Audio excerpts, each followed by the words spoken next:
तो देश के लिए आज बेहद अहम दिन है। देश में दुनिया के चौथे बड़े एयरपोर्ट का आज शिलान्यास होने जा रहा है और इस बड़े मौके पर आप तक हर खबर पहुंचाने के लिए एबीपी न्यूज ने खास तैयारी की है। आज हमारे सहयोगी विकास भदौरिया जो कि जेवर एयरपोर्ट पर ही मौजूद हैं, जो वहां की हर हलचल आपको बता रहे हैं। जिया शर्मा भी हमारे साथ हैं जो आपको बता रही हैं कि जेवर एयरपोर्ट से आखिर किस तरह विकास पकड़ सकती है रफ्तार आगे।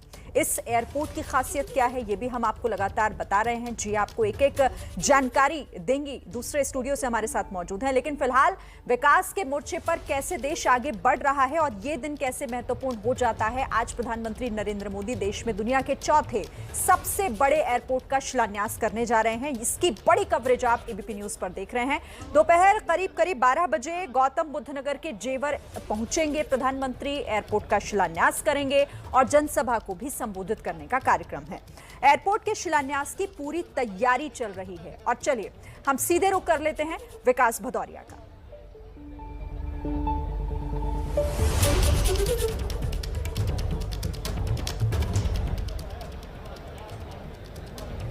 विकास, आवाज मिल रही है आपको?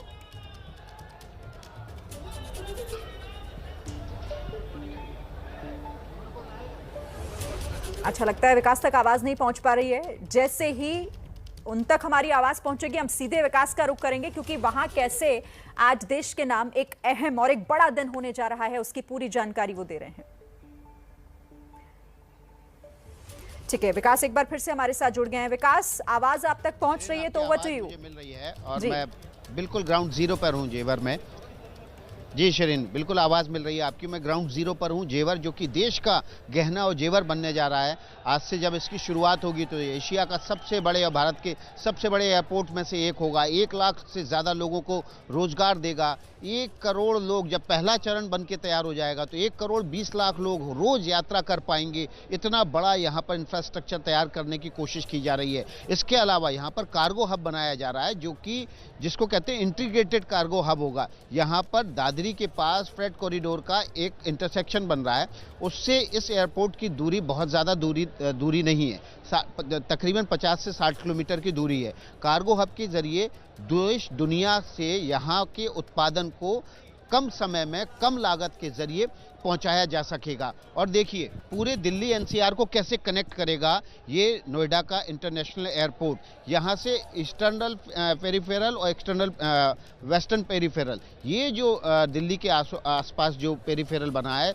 उस सड़क के जरिए आप इस एयरपोर्ट कम से कम समय में पहुंच सकेंगे। इससे फ़ायदा किसको होगा? हरियाणा के लोगों को फ़ायदा होगा, गुड़गांव फरीदाबाद के लोगों को फ़ायदा होगा। एनसीआर के अलावा दूर दराज के जो ज़िले हैं, चाहे इस तरफ आप अलीगढ़, खुर्जा, आगरा की बात करें या फिर आप पलवल की बात करें, करनाल की बात करें, तो इन यहाँ के भी लोग एक्सटर्नल वेस्टर्न पेरिफेरल के जरिए और ईस्टर्न पेरिफेरल के जरिए आसानी से पहुँच सकेंगे। यमुना एक्सप्रेसवे के किनारे किनारे है। दिल्ली के आईजीआई एयरपोर्ट को और नोएडा इंटरनेशनल एयरपोर्ट को जोड़ने के लिए एक सेपरेट सड़क बनाई जाएगी, जो कि उस सड़क के जरिए आप इस एयरपोर्ट तक बिना किसी बाधा के सीधे पहुंच सकेंगे। तो इस एयरपोर्ट की बहुत सारी खास बातें हैं, लेकिन जो सबसे ज़्यादा बात जो अट्रैक्ट कर रही है यहाँ पर, वो इस एयरपोर्ट के आसपास इंडस्ट्री को डेवलप किया जा रहा है। उस इंडस्ट्री से जो उत्पाद बनेंगे वो कम समय में कम लागत के साथ यहाँ से कार्गो हब के जरिए देश और दुनिया के अलग अलग कोनों में पहुँच सकेंगे।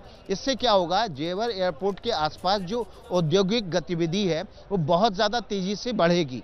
और यहाँ पर जैसा कि थोड़ी देर पहले ज्योतिरादित्य सिंधिया नागरिक उड्डयन मंत्री बता रहे थे कि जेवर एयरपोर्ट के बनने से इसके आसपास 60,000 करोड़ का निवेश आकर्षित होगा। और वो निवेश कहाँ आएगा, उसमें से देखिए अभी तक 18,000 करोड़ का निवेश आ चुका है। इसके आसपास जो इंडस्ट्री डेवलप हो रही है, अभी डेवलप होगी, जो इंडस्ट्रियल कॉरिडोर बनाए गए हैं इसके आसपास, फिल्म सिटी भी बन के तैयार होगी।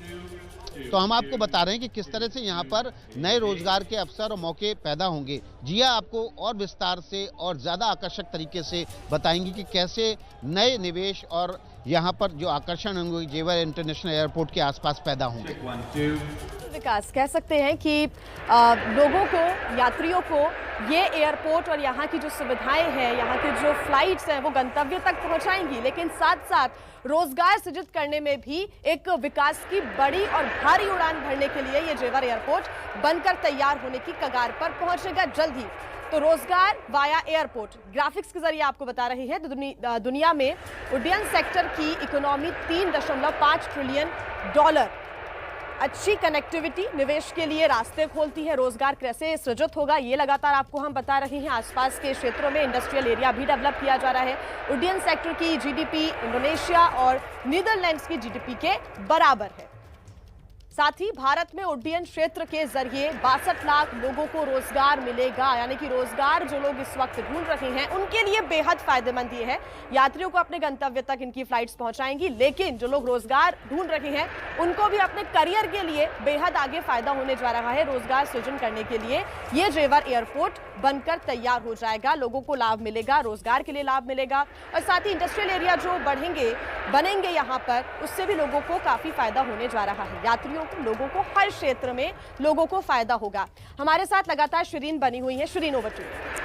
बिल्कुल सही कहा आपने जिया। देखिए, एक लंबा सफर तय किया है इसने, 20 सालों का सफर इसे हकीकत में आने के लिए, और हकीकत आज से शुरू होगी जब इसका शिलान्यास प्रधानमंत्री नरेंद्र मोदी करेंगे। और एबीपी न्यूज पर हम हर एक वो तस्वीर और हर एक बड़ी जानकारी इस जिसे हम जेवर कह रहे हैं देश का, यानी कि जेवर इंटरनेशनल एयरपोर्ट के तौर पर जो देश के नाम आज से होने जा रहा है। विकास भी हमारे साथ हैं ग्राउंड जीरो से मौजूद, और साथ ही जिया भी मेरे साथ बनी हुई। एक छोटा सा ब्रेक हम यहाँ पर ले रहे हैं, फौरन लौटेंगे। आप देखते रहिए एबीपी न्यूज।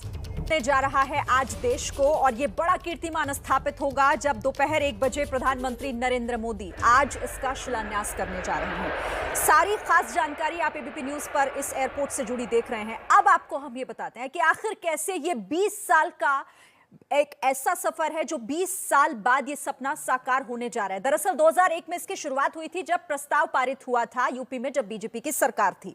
लेकिन जब समाजवादी पार्टी की सरकार थी यूपी में 2004 में, तो उस दौरान ये प्रस्ताव खारिज हो गया, यानी कि ये आगे नहीं बढ़ पाया।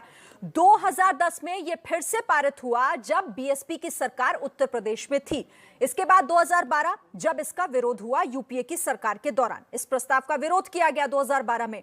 फिर 2014 के दौरान जब बीजेपी की सरकार केंद्र में थी, एयरपोर्ट का वादा किया गया कि जेवर में इंटरनेशनल एयरपोर्ट बनाया जाएगा।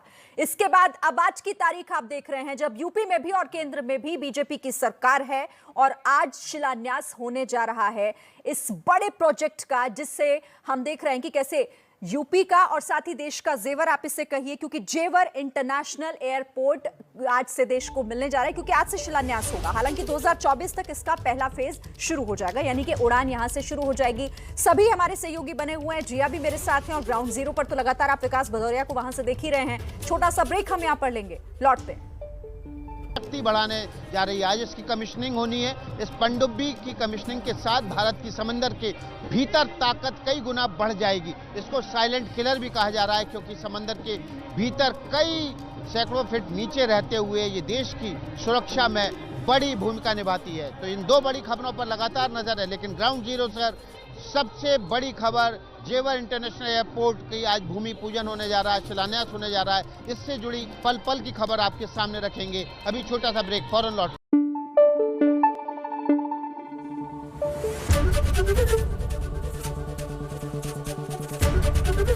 एबीपी न्यूज आपको रखे आगे।